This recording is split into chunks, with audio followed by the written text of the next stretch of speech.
Hi guys, this is a flat map island 2550 of Civilization 2. I started in the top left corner of this island, and now I'm just showing the last cities I conquered was Beijing and Tenochtitlan from the Aztecs. I used basically a combo of mass um, cannons and initially catapults.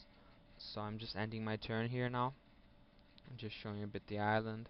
And this is very important. Now, the first wonder I also got after I got mathematics was I rushed to get a great library because I was investing much in catapults. I wouldn't have that much economy, so that was very important. I also got eventually Leonardo's workshop, which upgraded all my units, is also very important.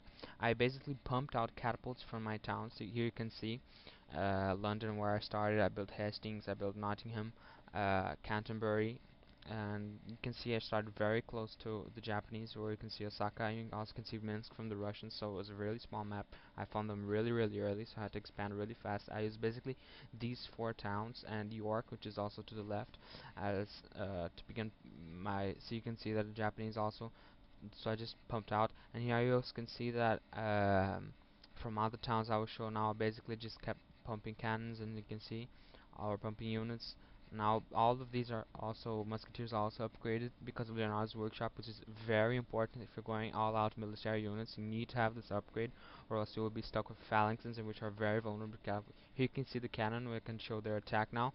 It is 8 and defense 1. The thing about cannons is you can just mass them out. The thing is, you have to be very careful with their positioning because they're very vulnerable to an attack. So this is basically the map I'm showing. Just showing the wonders I built and I conquered the pyramids from the French.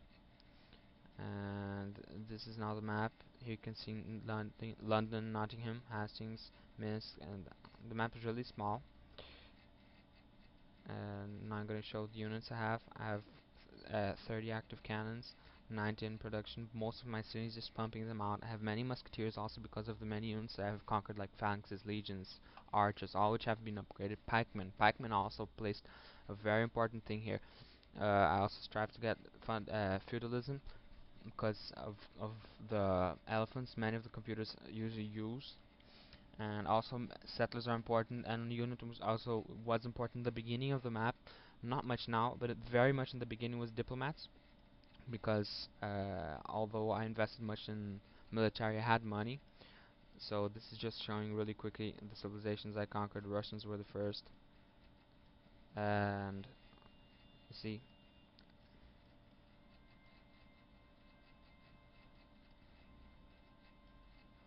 yeah. So what I was saying again, yeah. So the thing about military, investing a lot in military, is that you won't get a very high income. But the thing is, the computers often break your trees, often attack you. Although they won't lose their reputation, you can easily take out one or two cities of them, thus gaining money, gaining technology, and also because computers will naturally hostile you a lot. So it's good to have great libraries so you can keep up with technology, not only like depending on conquering cities or stealing technologies to diplomats. Even though because more even, sorry, because this is a small map with few cities, and that's basically it. I'm just showing you here the civilizations I conquered, the little move you have always after. So I just wanted to say that computers are very easy, very predictable in certain matters because the bad placement of fortresses and the weird production of units. Here you can see the graph.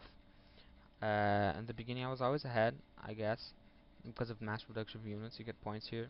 You can see all the computers like maintain a level. They also hostile themselves a lot, so it's very easy to become strong here. And well, I guess that's basically it.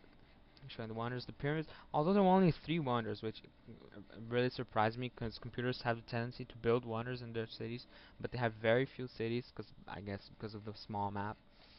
So you can see I just built the great library in Leonardo's workshop for my capital, which was in the beginning I had really a doubt if I was going to do this, because the thing about it is that uh, it's quite hard to keep pumping units if your capital, or which I built, is not helping out because I have the wonder in it.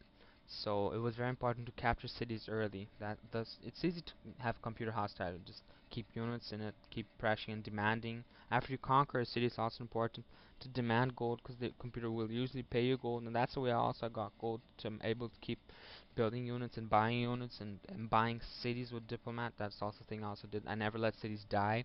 If I see there was a city one space with no units, I just go with the diplomat and buy it. It's really cheap, so you can just do that to keep on gaining more and more cities and pumping more and more units. And just the screen is now basically conquering the two left-wing capitals, Beijing and Tenochtitlan from the Aztecs and Chinese. And it was a fairly easy game, quite quick indeed. After I got gunpowder, I just had to very important to keep this technology to yourself. Don't let the others have it, because it's very hard to break a musketeer defense. So then I just pumped out catapults, cannons from all my cities, and that's basically it. Thanks.